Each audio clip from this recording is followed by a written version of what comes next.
Di Indonesia ada sekitar 6 kota yang masuk dalam kategori kualitas udara tidak sehat. Salah satunya ialah ibu kota yang berada di peringkat kelima. Sedangkan di dunia, DKI Jakarta menempati peringkat 12 besar kota dengan kualitas udara terburuk di dunia 2021. Lalu apakah Anda sadar polusi udara telah mengancam kualitas hidup kita? Dampak polusi udara ialah gangguan pernafasan, masalah respirasi seperti batuk, sesak nafas, hingga infeksi saluran pernafasan akut banyak dirasakan masyarakat. Yang menjadi ancaman serius ialah penyakit kanker paru. Kanker paru merupakan penyebab kematian nomor 1 dari seluruh jenis kanker. Dari data IQR 2021, sekitar 2.500 orang di Jakarta meninggal dunia akibat polusi udara. Ketua Umum Perhimpunan Dokter Paru Indonesia, Agus Dwi Susanto mengatakan, polusi udara bersifat merangsang timbulnya kanker paru. Ya harus mendapat perhatian yang bisa terjadi pada orang-orang yang terpajan pada polusi udara ini. Dampak jangka panjang itu adalah misalnya terjadinya penurunan fungsi paru. Kalau resiko terjadinya asma, yang sebelumnya belum punya asma maka bisa terjadi asma.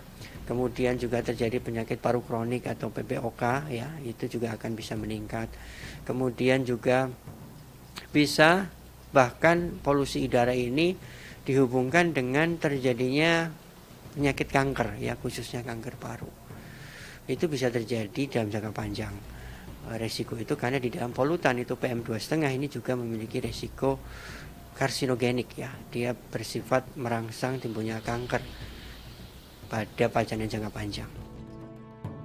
Perhimpunan Dokter Paru Indonesia mendefinisikan polusi udara merupakan perpaduan kompleks gas dan partikel yang dihasilkan dari konstruksi, pembakaran bahan bakar fosil, pabrik, pembangkit listrik, dan kendaraan.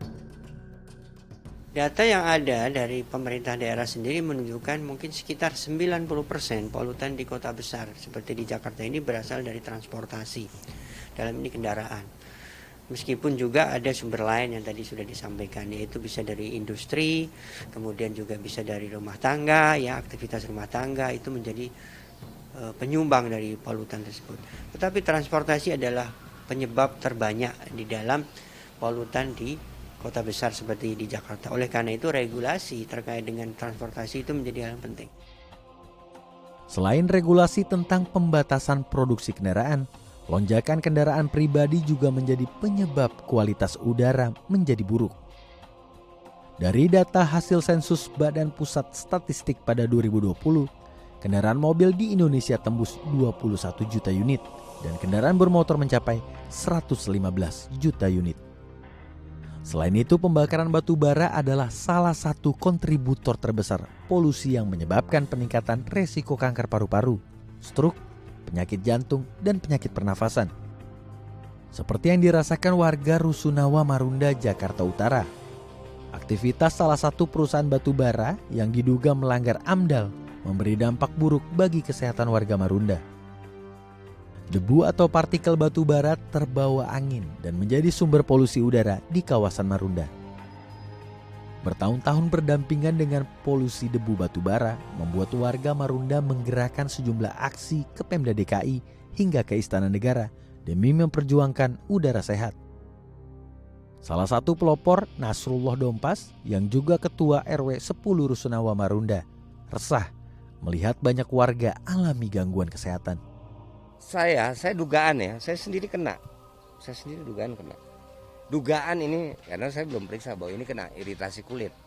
Nah, ini yang kayak saya ini banyak yang kayak saya banyak. Iris terus ada yang kornea mata kan, udah di Bayu namanya, terus ada yang di A10 yang ganti mata. Tapi itu kan semua dugaan-dugaan. Ya kan, hasil ininya anak-anak sekolah. ISPA berapa ya keluar masyarakat ya ini termasuk iritasi kulit, gatal-gatal. Itu anak-anaknya sampai di depan komisioner KPI itu garuk-garuk terus kayak gatal-gatal banyak. Termasuk saya yang kena. Ya kan? Nah, saya nggak tahu itu dari debu batubara kan harus memerlukan pemeriksaan. Gangguan kesehatan juga dirasakan oleh Citra, seorang ibu rumah tangga dengan 4 anak. Ia mengeluhkan kesehatan 2 anaknya yang alami iritasi kulit hingga gangguan pernafasan. Kita sih debu aja di sini, debu untuk ke mana ke anak-anak, ke udah pernapasannya juga kayak gitu. Terganggu lah pokoknya, sangat terganggu banget. Ya ini nih lantai semua pada hitam. Jadi anak-anak keluar rumah harus pakai sendal, kalau enggak kakinya pada belok hitam semua. Benar-benar hitam banget. Jadi setiap hari sapu pel gitu aja, Mas. Seberapa kali? Ya kalau kita masih orangnya kan nyapunya pagi sama sore udah. Kalau emang udah pada keluar ke rumah tuh masuk ke dalam udah pada cuci kaki aja gitu. Sampai dalam rumah nggak ibunya? Tutup pintu sih kita. Tutup pintu. Iya, jadi ini aja jendela bisa dilap-lap gitu doang. Ya anak-anak aja sih kalau main suka diomelin, kalau udah di luar udah masuk banyak debu gitu doang. Udah. Kalau anak-anak sendiri terganggu nggak kesehatan?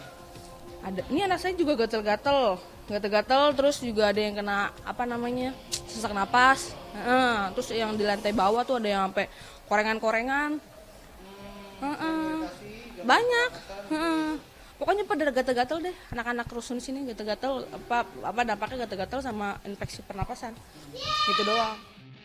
Tidak hanya Citra, Rosmina juga mengeluhkan sanitasi di rumahnya yang buruk setelah paparan polusi batubara secara intensif mencemari lingkungannya. Ya merasanya kalau tiap harinya itu di depan rumah kotor, udah gitu anak-anak suka gatel-gatel. Ya gitu kadang batuk-batuk sih. Ibunya bisa sampai masuk rumah nggak? Masuk kayaknya, ke air suka hitam. Ya kalau ini kotor. Anak-anak yang merupakan kelompok rentan menjadi korban dampak paparan polusi batubara. Komisi Perlindungan Anak juga menemukan beberapa fakta. Hal ini membuat Komisi Perlindungan Anak juga ikut mendorong terciptanya udara ramah anak di Marunda. Saya sempat ngobrol sebenarnya dengan beberapa guru terkait dampak ya. Nah waktu itu guru-guru memang mengatakan, jadi lantai sekolah itu harus dipel dan disapu 4 kali sehari. Kalau tidak maka akan menghitam dan itu kasihan juga anak-anak dan nampak kotor. Kemudian mereka juga bilang kalau Sabtu Minggu begitu Senin debunya juga luar biasa. Kami mengeluarkan rilis ya pada saat 2 kali turun itu memang kemudian akhirnya dinas lingkungan hidup juga memberikan sanksi. Hanya ini menjadi catatan KPAI juga adalah kami lihat kayak pembuatan bak ya kan diminta tingginya pembuatan bak, kemudian ada terpal, beragam di dalam situ yang semuanya punya batas waktu. Jadi ada yang 7 hari, ada yang 14 hari, ada yang sebulan, bahkan ada yang 6 bulan gitu diberi waktunya. Itu ada 32 item dalam surat sanksi. Nah kalau dari hasil pengawasan kami, ini kan kami sudah mendorong ya waktu itu pemerintah provinsi supaya dengan Kementerian Lingkungan Hidup supaya nih pengawasan itu juga dilakukan oleh lembaga-lembaga yang memang kompeten. Diketahui dalam jangka panjang polusi udara batubara dapat menimbulkan sejumlah penyakit akut ataupun kronik yang dapat menurunkan fungsi paru hingga ancaman kematian.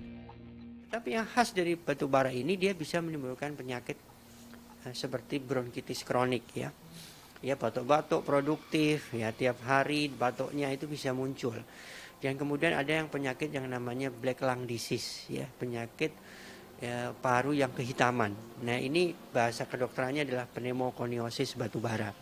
Nah, itu apabila menghirup dari debu batubara itu dalam jangka panjang ya, biasanya teorinya sekitar 10 tahun lebih kalau menghirup debu batubara terus-menerus dapat menyebabkan terjadinya black lung disease atau pneumokoniosis batubara. Yang gejalanya batuk-batuk, dahaknya kehitaman, makanya disebut sebagai black lung.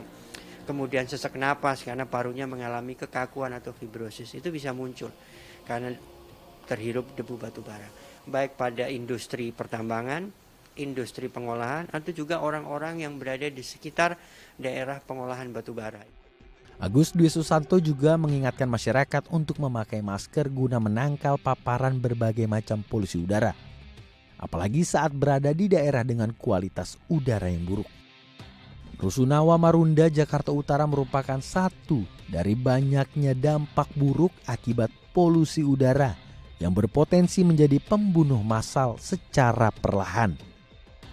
banyak masyarakat tidak sadar akan paparan racun di sekitar kita. Tentu semua berharap akan kualitas udara yang baik dan ramah demi kesehatan kita dan generasi ke depan. Tim Liputan, Dai TV.